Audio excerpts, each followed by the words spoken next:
Good afternoon. Good afternoon. Wonderful to see you all here. Thank you for joining us for this very special convocation. As many of you know, convocation is one of Carleton's most cherished traditions.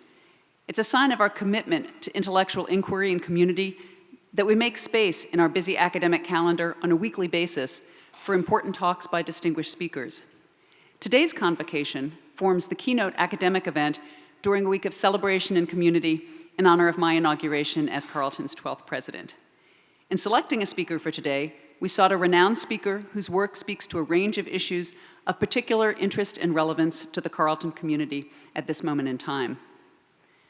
I can imagine no more appropriate speaker to address us today than Dr. Tiya Miles.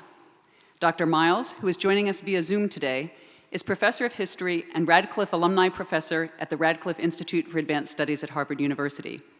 A public historian, academic historian, and creative writer, Professor Miles explores the intersections of African American, Native American, and women's histories. Much of her research has focused on the southern, Midwestern, and Western areas of the US during the 19th century. She teaches courses on African American women, Native American women, abolitionist women, and Black Indian histories and identities. Dr. Miles is the author of 7 award-winning nonfiction books and 1 work of fiction. These titles include The Dawn of Detroit, a chronicle of slavery and freedom in the City of the Straits; Ties That Bind, the story of an Afro-Cherokee family in slavery and freedom; The House on Diamond Hill, a Cherokee plantation story; Tales from the Haunted South, dark tourism and memories of slavery from the Civil War era; and The Cherokee Rose, a novel of gardens and ghosts. Her most recent work, All That She Carried, is a finalist for the National Book Award and for the prestigious Kirkus Prize. In it, she uses a cloth sack passed down from enslaved women through generations of her family to explore the ways in which such material artifacts can help supply a missing archive of experience. Professor Miles is a recipient of the MacArthur Foundation Fellowship Award and the Haidt Prize in the Humanities from the Dallas Institute of Humanities and Culture. Her research has been supported by a Mellon Foundation New Directions Fellowship and a National Endowment for the Humanities Public Scholars Award. She earned an AB in Afro-American Studies from Harvard University and an MA in Women's Studies from Emory University, as well as a PhD in American Studies from the University of Minnesota. She taught at the University of Michigan for 16 years, where she served as chair of the Department of Afro-American and African Studies, the director of the Native American Studies program, and founding director of Echo Girls, an organization to support environmental and cultural opportunities for girls in urban Southeast Michigan. Dr. Miles's research and scholarly work presents compelling examples of how we can reckon honestly with our past and realize the impact of our present paths. Indeed, as part of a liberal arts education, we continually work to be educated citizens and to learn about the human and environmental impacts of our own actions and the actions of our predecessors. This process helps us to understand what it means to acknowledge the critical history of our location at Carleton, that we stand on the homelands of the Wapekute and Mdewakanton bands of the Dakota Nation. We study the past so that we may better honor the people who have stewarded the land through the generations and their ongoing contributions to the region. We also study the past to deepen our understanding of the ongoing injustices that we have committed against the Dakota Nation and identify ways that we can interrupt this legacy, beginning with acts of healing and honest storytelling about this place. Through these actions, we work to reconcile our past and to play an active role in building a better relationship with our Dakota neighbors and other Indigenous peoples. I wish to thank Dr. Miles for helping us experience and practice honest storytelling. Her talk today is entitled, The Call of the Ancestors, Hope and the Historical Imagination. Following her presentation, she'll take questions submitted by members of the audience here in Skinner Chapel. Cards have been distributed for you to submit questions, which the ushers are prepared to collect, and which Director of Events Carrie Radd will read so that they can be heard by viewers of the live stream, and I'd like to welcome those viewers as well. Please join me in welcoming Dr. Tiya Miles.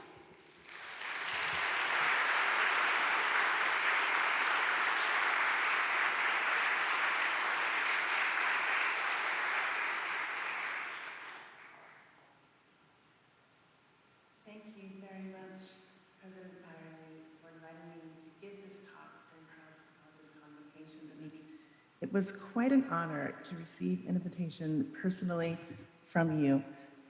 I greatly appreciate that sensitivity. Thank you all for being here this afternoon, and thank you so very much to the amazing events and technical team that is bringing us together by way of Zoom across the many miles. As President Barley said, the title of my talk for today is The Call of the Ancestors, Hope and the Historical Imagination. And I'll begin with some words by the Pulitzer Prize-winning African-American writer and theorist, Alice Walker. These are words that have always moved me profoundly and helped me to feel calm, even when things seem to be swirling out of control. Walker wrote that the way forward is with a broken heart. The way forward is with a broken heart. And I know that my heart feels broken oftentimes these days, taking part in American daily life. Maybe some of you share these feelings of anxiety, demoralization, even suspicion of our fellow residents, as if the moorings of our shared social world are slowly but surely coming undone. From the micro scale of racial violence on the streets to the macro scale of ecological instability. But as Walker's words suggest, and as many of our ancestors knew, we have no choice but to move forward together, to act in and through hope, in order to face and indeed to shape the future. In this spirit of collective momentum, it is good to be with you, even virtually and even in autumn, when we are witnessing the trees losing their brilliant leaves and catching the scent of a cold, perhaps long winter ahead. But after winter, spring follows. The seasons still tend to change like that.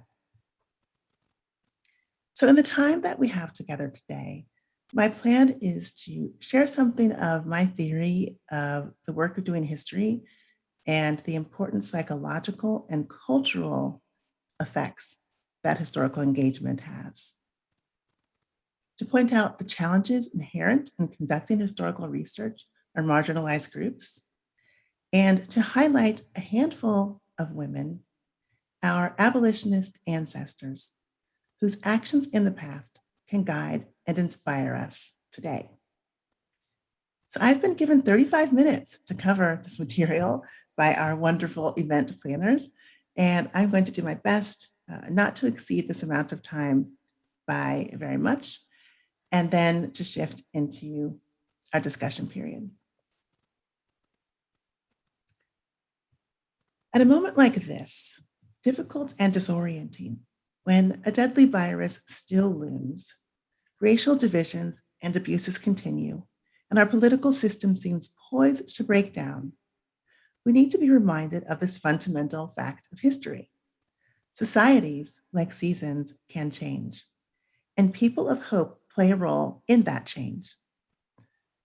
I am reaching for hope in this moment, no matter how I feel, and I'm choosing to believe in the triumph of the human spirit, the capacity to reach for the higher ground of our shared existence, respect, understanding, and connection. Our ancestors, no matter how we reckon kin, through bloodlines, DNA strands, or families shaped through bonds of adoption and affection, went through some very dark times. Imagine the hope and then despair of enslaved people who lived through the American Revolution and saw an entrenchment and expansion of Southern chattel slavery despite the lofty rhetoric of freedom in the last years of the 1700s. Imagine the hope and despair of African-American freed people grasping at new lives after the end of the Civil War, who found themselves instead cut down by racially motivated attacks, debt peonage, and prison labor systems. Many struggled to survive, fighting for a future of freedom and dignity. As a group, and over the long run, they kept on going. They kept on finding their way forward despite their broken hearts. And in so doing, they made a place for all of us in this America. Despite the brutalities of colonialism and racial slavery that brought this country into being, we must continually press to render it a just home. The words and actions of our ancestors show us that although the price may be high, and although ground gained for inclusive democracy has too often been threatened, things can change, and for the better. How do we know? In part because of historical research, teaching, and dialogue, because of the labors of people who work to uncover the past, no matter how ugly. It is there in that past where we meet our ancestors and find the lessons in their experiences that can anchor our present and feed our future. Historical engagement equips us to build knowledge about human experience, willpower, actions, and misdeeds. It fosters a sense of empathy across differences of time, place, and culture. It tells us that we can expect change, even if we cannot predict its shape. It reminds us that we have ancestors who have witnessed and withstood far worse. It chastens us to remember that we, as I once heard it put so beautifully by a Native American speaker, are the ancestors of our descendants. It is they who will write the histories of us, of our times, and our leaders. They will bring us all to account against the measures of reason and righteousness, like the historians of our own time bring to account powerful people of the past. Just as history can be our guide to values that Indigenous, racialized, and marginalized peoples have upheld, history is the mechanism for future judgment of our failings. Now, for just a moment, I would like to take us on a methodological side trip to point out that the realm of the past, this terrain of history that I keep gesturing toward, is a hazy and mysterious place. History is unrecoverable in its exactness, and a scholar who thought quite a lot about the purpose of doing history, named Carl Becker, pointed this out back in 1932. Becker wrote, quote, "The greater part of these events we can know nothing about, not even that they occurred. Many of them we can only know imperfectly. And even the few events that we think we know for sure, we can never be absolutely certain of, since we can never revive them, never observe or test them directly. The event itself once occurred, but as an actual event, it has disappeared," end quote. So to be sure, we cannot ever fully know what happened back then. We can only grasp history's shape and form by looking for traces left behind by the people who came before us. Traces such as written documents, oral stories, buildings and objects, images and photographs. We can only grasp history's meanings by applying imagination to those traces, by using a creative interpretive lens informed by our understanding of both context and contingency. Now, as challenging as it is to access history at all, it's even more difficult to reconstruct the history of oppressed groups, people of color, Indigenous people, poor people, women, sexual minorities, people with disabilities, and so on. Many members of these populations hailed from oral cultures or were not fully literate in English because they were denied educational access. Their ability to create their own written accounts was limited.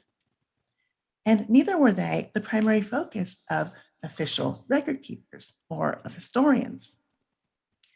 When records were kept about Native Americans, people of color, poor people, and other disadvantaged groups, those documents were most often created to count members of these groups, to keep an account of them, to mark them as different, and to identify them as populations to be controlled. One example is on the screen before us of the US Census slave schedule, which was a bare bones list of human beings defined as property, and it noted by sex, race, age, and owner, as opposed to by their own personal names or other personal things about them. Another example would be the set of US censuses of Native Americans, known as the Dawes Rules, created at the end of the 19th century, which were meant to enumerate Native peoples for the purpose of subdividing their common lands, identifying so-called excess lands, and selling those lands to Euro-American settlers. Another example could well be the records of a corporation that economically dominated a small Appalachian mining town. People with political and economic power created or preserved most of the documents that are available today for historical analysis. These records can only yield limited and even biased accounts. But even though this is a morass, and even though this is difficult, we must take up the work of interpreting the histories of subjugated and marginalized groups, because knowledge of history is a necessary aspect of our personal and our communal lives. It shapes our identity as persons, as communities, as nations, and as members of an interconnected global society. So here's one way to think about it, and this is a formulation that I borrow from the historian David Blight. That history is to the group what memory is to the individual. Imagine who you would be without your memory. Perhaps some of you have experienced this at some point in your life. And because of an injury, perhaps you've had amnesia for a period of time. Imagine yourself without memory. How would you make sense of who you are, who you should be, what your purpose should be in life, if you couldn't even recall who your parents are, where you come from, or events that had transformed you in the past? How could you shape your tomorrow without knowing what had mattered to you yesterday, or the week before, or the year before? History gives us the ability to put our present moment into context, to recognize that nothing we do is entirely novel, to imagine and plan for our future, and to make meaning out of our lives. To quote Carl Becker once again, who was writing back in the 1930s, quote, "Without historical knowledge, this memory of things said and done, a person's today would be aimless, and his tomorrow without significance." In addition to anchoring personal orientation and purpose, something we all really need to make life worth living, our investigation of the past, our knowledge of the past, can impact a sense of collective social cohesion. One of the most compelling features of studying the past, as articulated in a paper called "The Value of History," which is a statement that you can find online. It was drafted by a coalition of educational and cultural organizations, is the way that history lends us a weighty sense of meaningful continuity. History lengthens the span of human experience, multiplying the timeline of our small individual lives by connecting those timelines to the lives of those who have gone before us and who will come after us. As Randall Robinson, an attorney and international activist, has put it, history blurs the finality of mortality, quote, "binding frail, short lives in a people's epic, cumulative achievement." So, given the import of history, what would be the result? What would happen if we were to exclude whole groups of people from this collective social memory practice? Well, I submit that our sense of self and community and nation and global society would be skewed, incomplete, and even disfigured. Our communal epic story would be robbed of crucially important people, places, events, and ideas. Those left out of the historical narrative would be dishonored and the spirits of their descendants crushed. At the same time, the spirits of those whose ancestors had occupied the central stage of history would risk falling into self-centeredness and a sense of callousness toward the plight of others.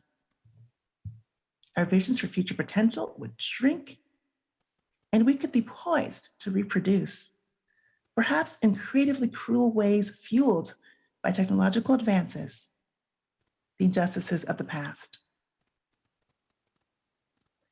Bell Hooks, the Black feminist theorist and cultural critic, once wrote in an essay about African American and Native American resistance, quote, "The dead call us to remember." Hooks said that it is the dead who call us to remember. By studying the histories of diverse groups, as well as the nuanced interactions between and among them, I submit to you that we can remember the dignity, bravery, and ingenuity of our ancestors. So let's turn back for the few minutes that remain for this portion of our time together to the early to the mid 1800s, when exploitative race-based chattel slavery was a legal, everyday fact of life, when my own ancestors were enslaved in Mississippi, or perhaps some of the ancestors of people who are with us in the church there and virtually were enslaved in other parts of the United States. Let's go back to this time when racial subjugation was the common world through which people moved. But when a powerful movement of courageous people stood up, rose up to end it. Now, many of the most passionate and effective anti-slavery warriors were women who hailed from different parts of the nation and had greatly varying backgrounds. The time when they lived was not an easy time for women. They faced multiple challenges in their daily lives, and they were not considered citizens. Many of them were not even considered human beings. Still, they led others in political mobilization, driven by their belief in a moral charge and their hope that society could and must be transformed.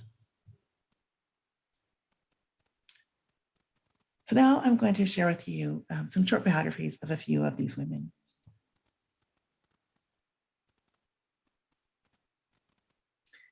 Legally sanctioned, violently upheld racial slavery and its theft of nearly all that is good in life is among the worst abuses that we can imagine today. Yet, in the midst of this, abolitionist cultures took root, they grew, and they finally prevailed. The first enslaved person who ever fled and whose name we will never know. The countless unfree mothers who cared for their children, defined as property. And famous people like Frederick Douglass, Harriet Tubman, William Lloyd Garrison, all furthered outcomes that they could not foresee because they were playing the long game. Despite impossible odds, a multiracial network of resistors brought a system of dishonor crashing down. This is Harriet Jacobs. Many of you have probably read her narrative in class, or if not yet, you probably will before too much time passes. Following the death of her mother, when she was just about 6 years old, Harriet Jacobs learned, quote, by the talk around me, that I was a slave, end quote. Now, her memories about childhood and adolescence are marked by a constant state of a feeling of threat and fear and the mixed emotions of what it meant to be the mother of enslaved children. Jacob spent her adolescence struggling against her so-called master who sought to control and subjugate her. Her experience with him led her to an insightful analysis of racial, gendered sexual dynamics, which we can still use today to understand the workings of our social and cultural and sexual worlds. In a frequently quoted passage about two young girls approaching sexual maturity, Jacobs observed, quote, "From childhood to womanhood, her pathway was blooming with flowers and overarched by a sunny sky. Scarcely one day of her life had been clouded when the sun rose on her bridal morning." And then Jacobs asks, how had those days dealt with her slave sister, the little playmate of her childhood? She also was very beautiful, but the flowers and sunshine of love were not for her. She drank the cup of sin and shame and misery, whereof her persecuted race are compelled to drink. And of course, Jacobs knew this from personal experience. She was a devout Christian, having been taught by her grandmother, and she faced a very damaging sexual awakening under the thumb of her owner. But she refused to submit to this man, no matter what it took, and she entered into a desperate liaison with a different white man who she thought could offer her a bit of protection. But that plan did not fully work out, and Jacobs learned that her owner intended to put her on his plantation, to install her in a cabin where he would have ready access to her, and force her children to do field labor. And at this point, Jacobs masterminded a brilliant multi-year escape, with the major purpose being to rescue her children, and especially her daughter, from the fate that she was herself seeing come to pass. When she finally reached the North and freedom, Jacobs was overwhelmed with awe. She had taken the trip with another enslaved woman named Fanny, and Jacobs said, "I called Fanny to see the sun rise. For the first time in our lives on free soil, we watched the reddening sky and saw the great orb come up slowly out of the water as it seemed. Soon the waves began to sparkle, and everything caught the beautiful glow. Before us lay the city of strangers. We looked at each other, and the eyes of both were moistened with tears."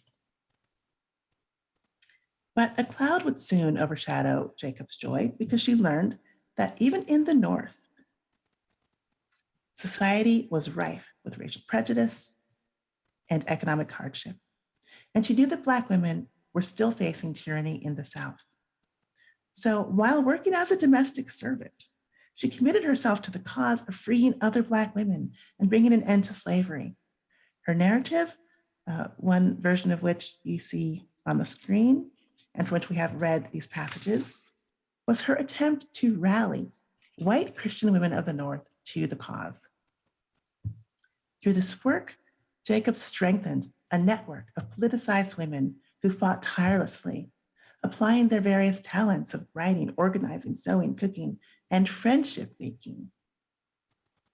Her book is not only an account of her own politicization and courage, but also evidence that cultural bridging work can matter.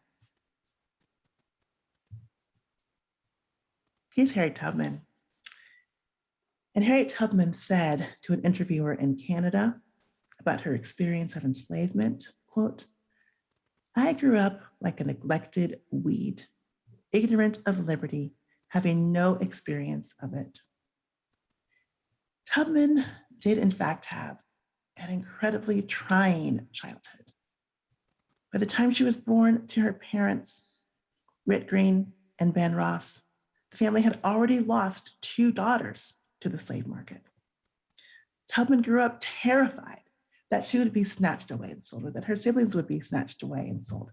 And she had traumatic dreams and nightmares about this. When she was small, the owner of her family used to hire her out, to send her out to work on faraway farms where she was separated from her mother. And Tubman talks about, in her As Told To autobiography, how at the age of 6, when she was sent out to work for a very cold white couple, she would just cry and cry and cry all night long for her mother. When Tubman was growing up in Maryland, the economy was changing there and the practice of slavery was changing there. Maryland's soil was becoming depleted and the tobacco industry was faltering. Enslavers there were looking for new economic outlets.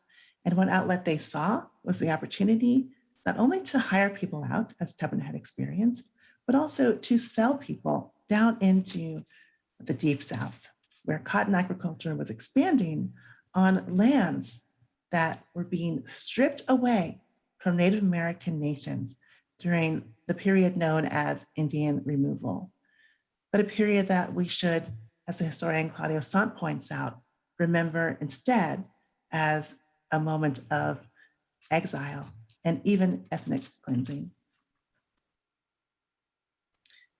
When she was in her 20s, Harriet Tubman heard that she and her brothers were about to be sold to settle some debts following the death of her owner.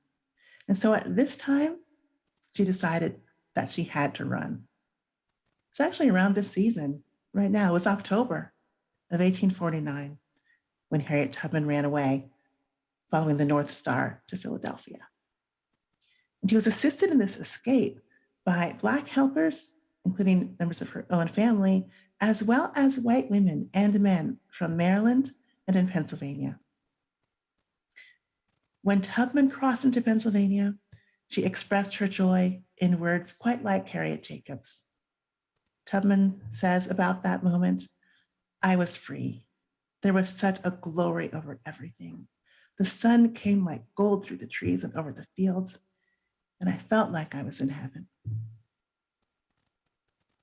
Harriet Tubman, someone who loved freedom this much, returned to Maryland approximately 13 times to free relatives and others, risking her own freedom and even risking her own life. Historians estimate that she helped from 70 to 80 people liberate themselves in this way.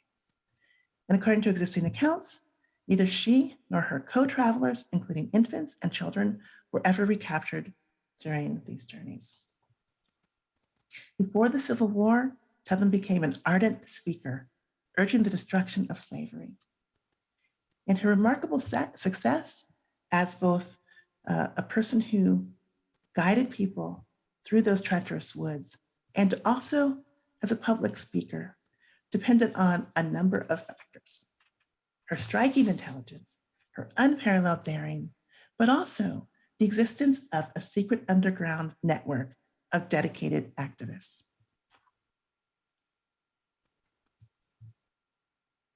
This is Laura Smith Haviland. And Laura Smith Haviland was a Midwesterner. She was one of those dedicated activists, although she and Tubman may never have met. Laura Smith was actually born in Ontario to white Quaker parents, and she would later embrace a radical abolitionist ethos and engage in behavior so bold that she felt she had to leave the Quaker Church. It wasn't quite radical enough for her. And behavior that was so brash that other abolitionists, such as Levi Coffin, criticized her. And he was criticizing her for acting in a way that was not becoming for her sex. Looking back at her life in her autobiography, Laura Smith Haviland pronounced herself, quote, a skeptic from the age of 5, when she began to question the accuracy of the Bible. According to Haviland, she was reading anti-slavery literature written by the Quaker John Woolman by the time she was around 11 or 12. Haviland married, and she moved with her extended family to rural Michigan. She, and then later her family, would leave the Quaker Church in favor of a radical anti-slavery Methodist denomination.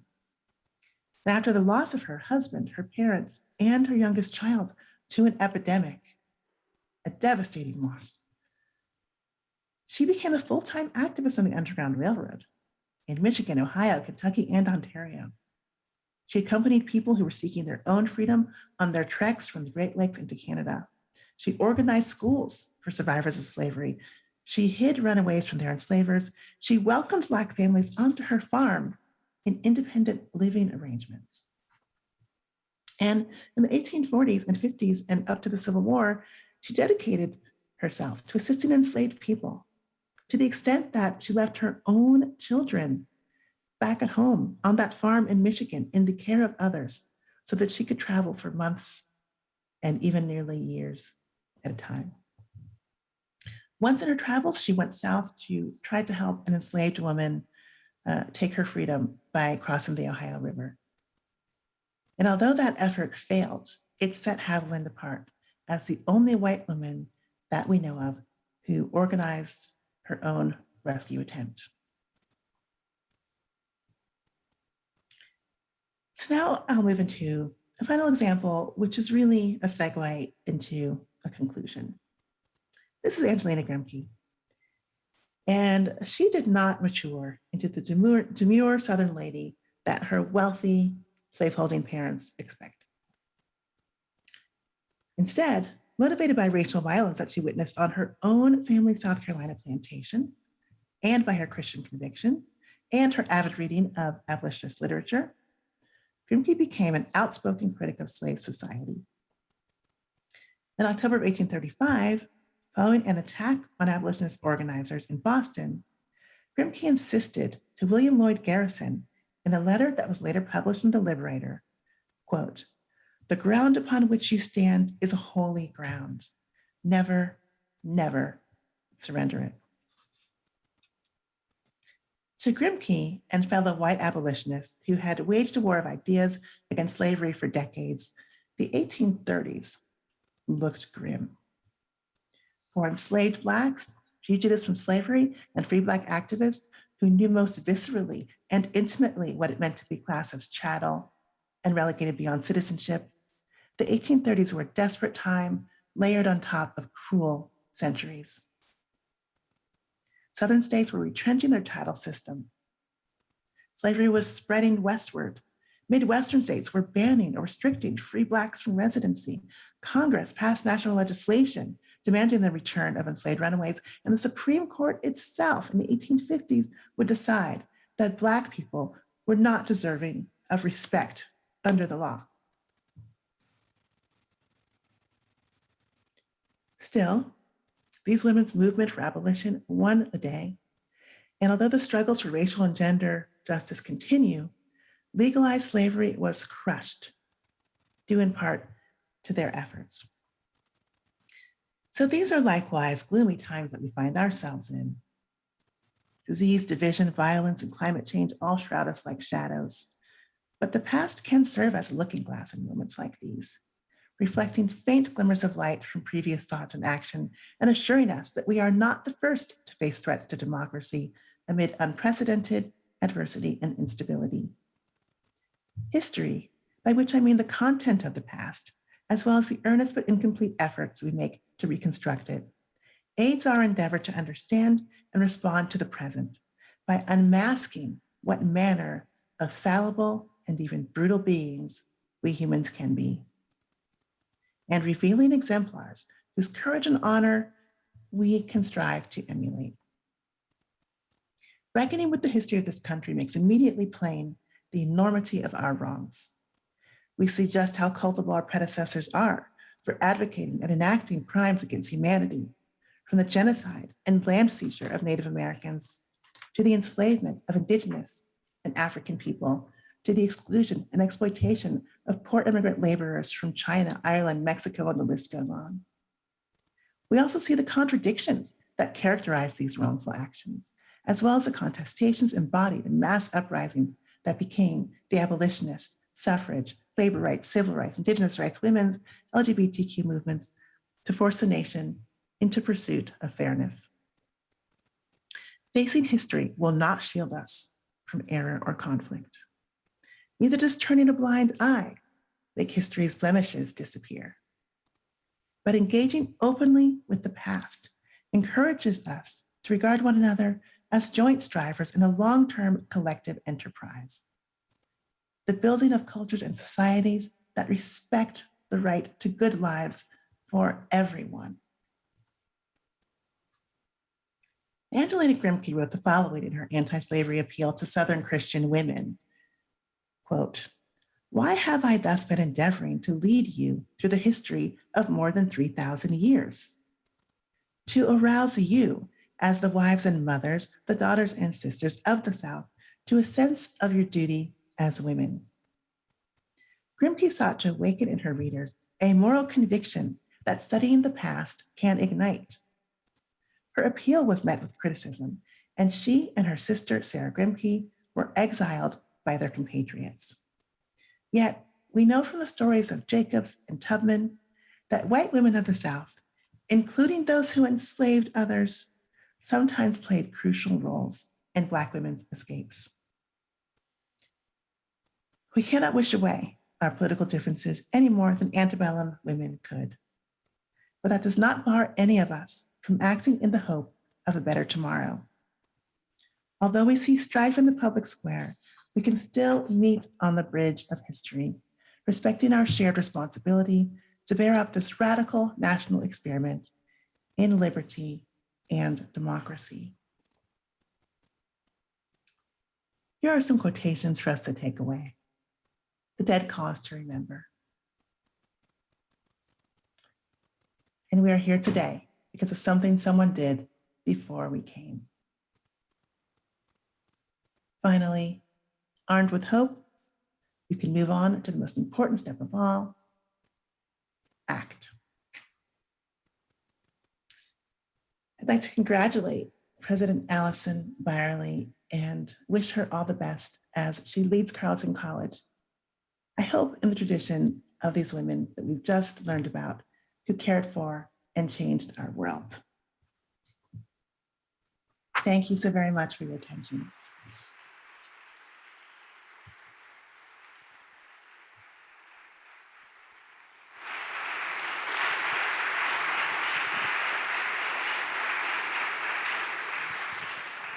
I have a couple questions to start out with, and if you have others that you've written down, just raise your hand and one of our ushers will get them up to me, but we will begin with this.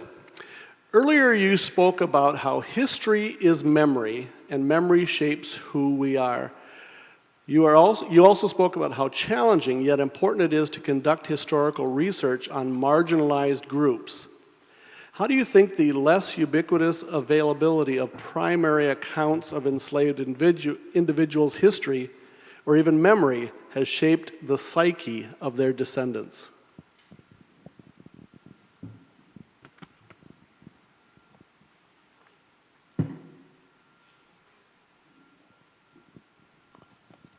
Were you able to hear that question? No, I could not. Okay. I can hear you now. Okay, great. All right.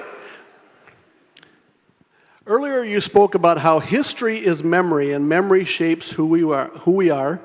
You also spoke about how challenging yet important it is to conduct historical research on marginalized groups. How do you think the less ubiquitous availability of primary accounts of enslaved individuals' history, or even memory, has shaped the psyche of their descendants? Wow. That is a profound question. One of the ways I think it affects the psyches of their descendants, and speaking very personally as one, is the creation of a feeling, even though it is a falsity, of lack, a feeling of lack, a feeling of something missing, a feeling that we don't have the wealth of history that other groups have. I've sometimes heard genealogists who are doing research on their family histories talk about this as coming up against the wall of slavery and feeling that there's no way around that wall. You can't go over it, you can't go around it, you can't go under it, and that there's this sense of nothingness there, this sense of emptiness.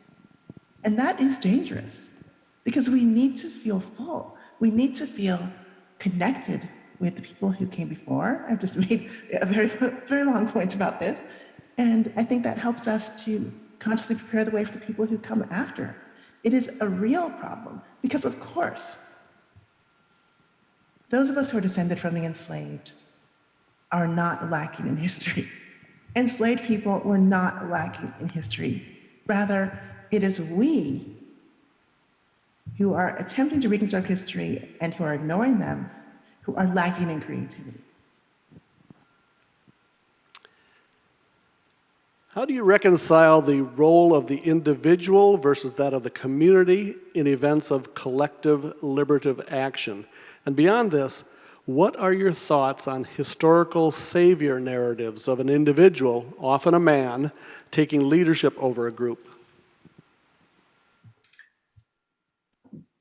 That's a question that really comes to the fore when thinking about biographies, and I have just shared with you a few thumbnail biographical sketches, so I can see why this question occurred to the person who wrote it, and I thank that person for it. I think that the relationship between and the tension between the individual and the group is really fascinating and really important, because on the one hand, we know that individuals do affect events as they happen on the ground. And Harriet Tubman is a very clear example where we can see that. She, as a person, yes, working with other people, but she, as a person, freed hundreds of people, not just those that she freed personally, but also those who she was involved in helping to free during her efforts in the Combahee River raid during the Civil War. So individuals making choices, taking actions do matter. But of course, individuals are, they are in many ways constructions of their communities and of their context. So they would not be able to do what it is they do. They couldn't think the way they think without the broader surround of the community. So I think that we have to think about individuals and communities when we look at the past and also the present. So Carrie, can you please remind me of the second part of that question? It was, what are your thoughts on historical savior narratives of an individual, often a man? Yes, yes. Well, I actually dealt with this problem firsthand. And this was when I felt very passionate at one point about writing a biography of Laura Smith Haviland, whose life I told you a bit about today. Laura Smith Haviland was, I think by all measures, a uniquely incredible person, especially given her race and her gender and the place where she lived. I spent probably about a year researching her life, and I wanted to write a biography of her. I was considering trying to do an edited version of her autobiography, which exists. You can order it, but it doesn't have a good deal of scholarly engagement or interpretation attached to it.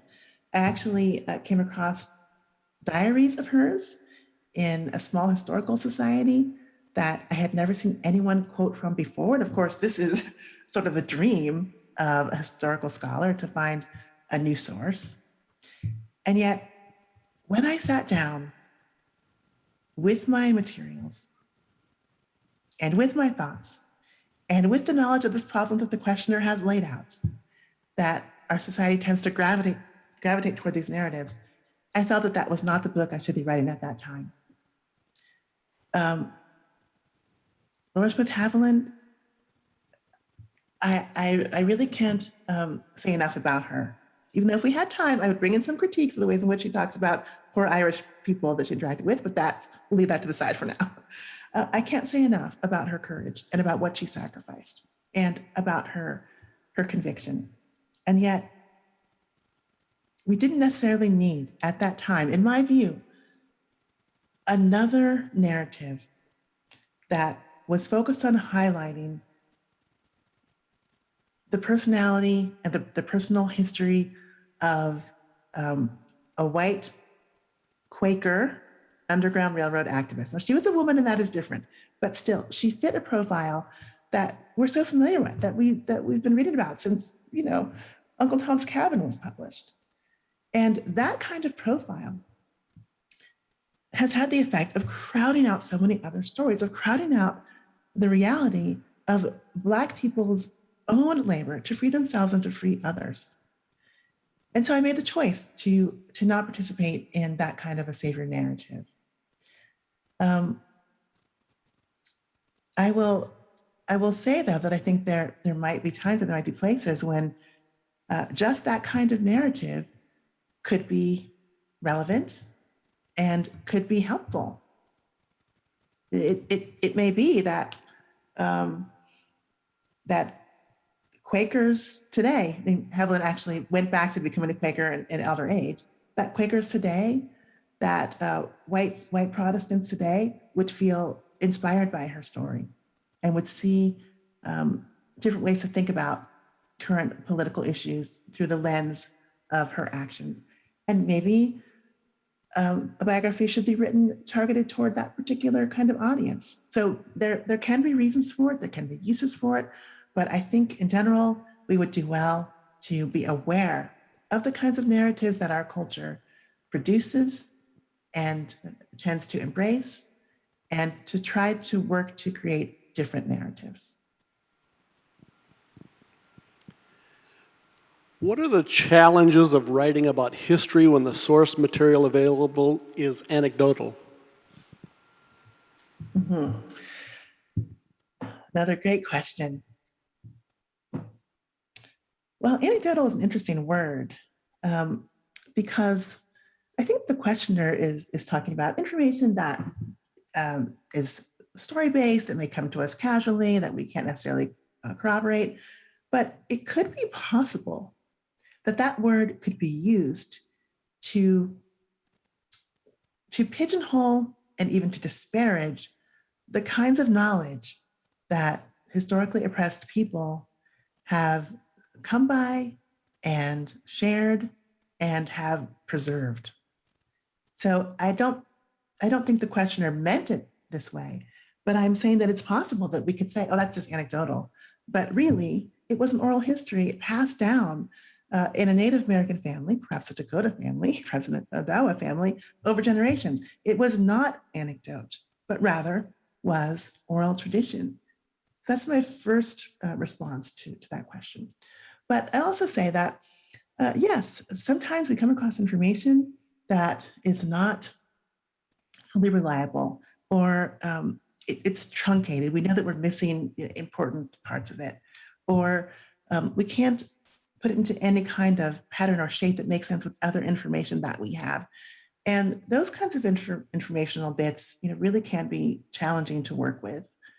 One of the things that I have tried to do in the past when coming across information like this is to think about, what can we learn from that snippet or from that bit, even if it is incomplete, even if it might seem to be wrong in some ways. And one example that I'll share with you is, I was doing research many years ago on a family that had been enslaved, a Black family that had been enslaved in the Cherokee Nation.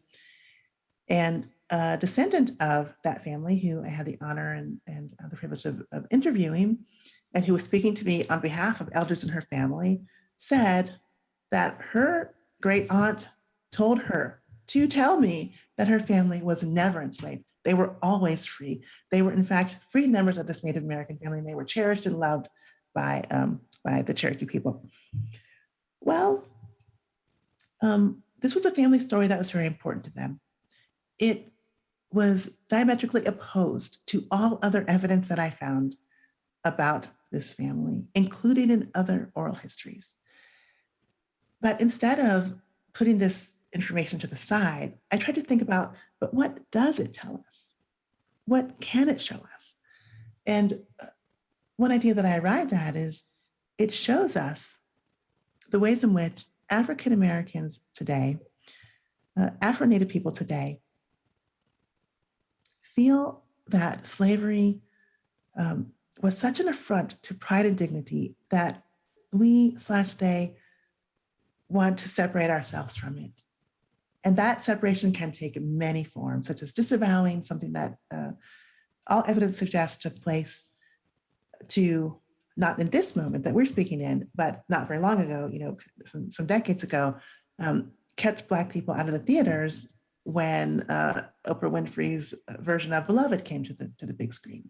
It tells us something about an African-American experience of confronting discussions of slavery in the public sphere. And that is valuable. even if the story itself could be described as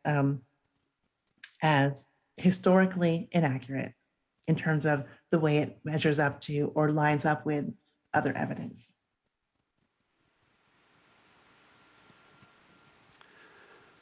What are the most understudied periods, events, or people that we must study to guide us now?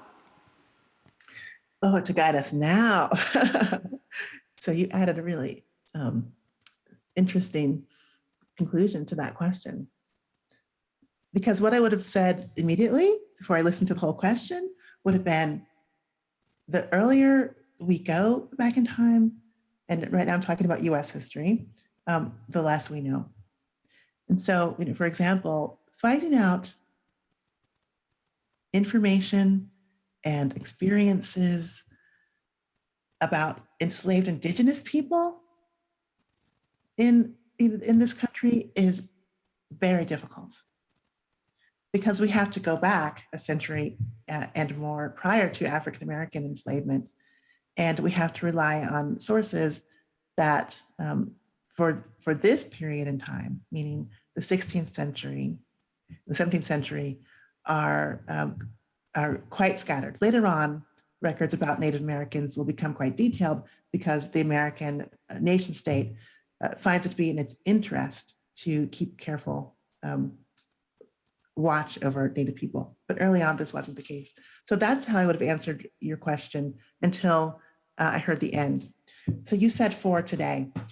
I've heard many people say this, that our moment seems to feel something like what the United States may have felt like prior to the Civil War and following the Civil War during Reconstruction and immediately post-Reconstruction. So those times when tensions were incredibly high all across the country, but when views tended to be divided regionally around centrally important issues. It feels like we're in a time sort of like that. And I think the violence that we saw at the US Capitol last January suggests something like that. I quoted from Angelina Grimme. I don't remember if I included in the paper or told you that she was talking particularly about mob violence, which is being carried out against white abolitionists and against Black freed people in the 1830s. So I feel that there's an echo here about people becoming so enraged, feeling so divided, feeling so entrenched in their view that they're willing to attack others and even to attack sacred spaces in order to advance their views. So I would say the pre-Civil War period and the Reconstruction era are times that can help us think about what's happening today. Can you give examples of 21st century role models in the vein of Harriet Tubman?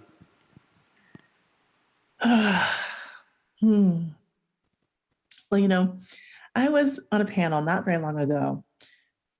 It was a book festival panel, and I was speaking with Clint Smith, who is a poet, educator, historical writer, and Farah Jasmine Griffin, who is a literary scholar and cultural critic. And we were talking about how somebody like Harriet Tubman is not just an exceptional Black person in history. That's how we tend to learn about her, that she was an amazing Black person or Black woman in history. But rather, the truth seems to be she was an exceptional person, period. We don't get many people like that across any time period, across any population, with that kind of vision and bravery. And I'm convinced this woman was brilliant. I mean, the ways in which she executed her escapes, just unbelievable. So no, I don't see any Harriet Tubmans today. And I'm gonna keep thinking about that question because I feel that it comes from a need that many of us have of wanting to be able to look toward these kinds of figures who are so bold and visionary that they can take a number of people along with them. I don't see that person right now in the cultural sphere and the political sphere, but that doesn't mean that those people are not there and aren't being shaped right now and aren't taking their first steps right now, that in a few years we will look at them and say, oh my goodness, we cannot believe what this person is envisioning and putting forward. It's quite possible.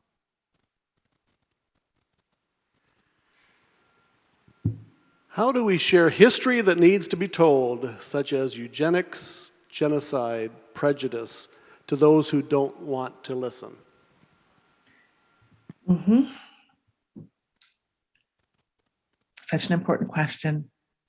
And I think part of the context that we're aware of for that question is that we're in a moment when many state legislatures are passing these laws against something that is being called critical race theory.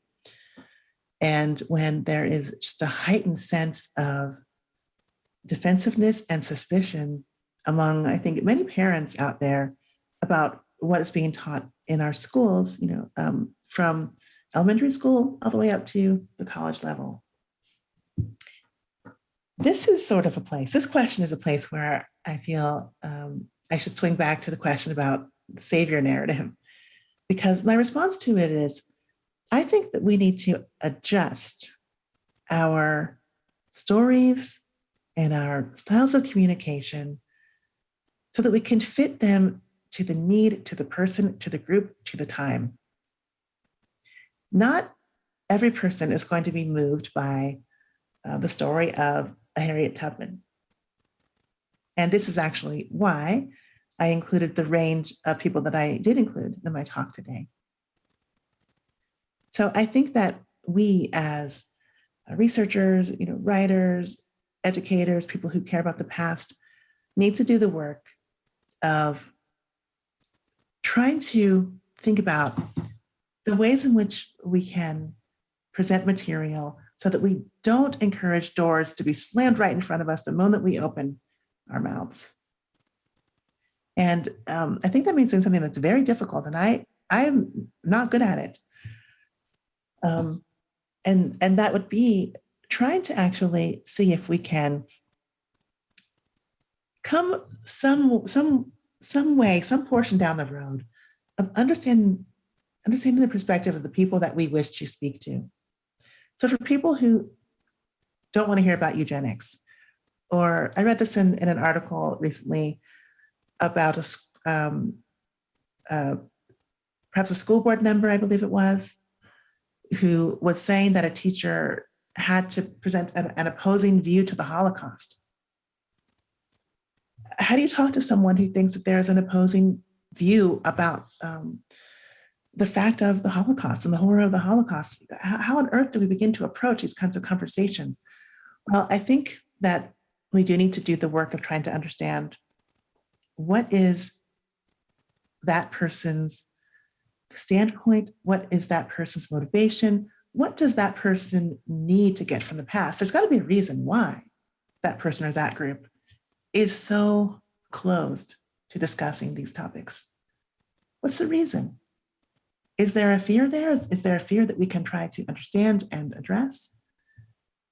So I think that as frustrating as it is, and maybe even as impossible as it is, we need to try to have these conversations, and they need to begin from a place of trying to understand where people are coming from, what their objections are, and what their needs are, and then trying to shape our projects, our conversations, our writings to try to address those audiences. But Carrie, let me slip in one additional comment here. I know that I think we're past time, but I want to say that I don't think that kind of work is the work of every person. I don't think that a Jewish scholar must necessarily be the one who's going to stand up and try to understand the view of somebody who says we need an opposing position to the Holocaust. I'm not saying that. But there may be people who are somewhere in the middle of a spectrum, who are even perhaps a part of the community of that person who wants an opposing view of the Holocaust, who can do some of that work. Well, indeed, we have come to our end of our time. Dr. Miles, you've been both informative and challenging to us. I wonder if you have a closing comment for our audience today. Well, I want to thank you, first of all, for being here and for being open to what I had to share, for attending to what I had to share. And my closing comment would just be that I do think having hope is a willful act. And I think it is an act that we must all engage in.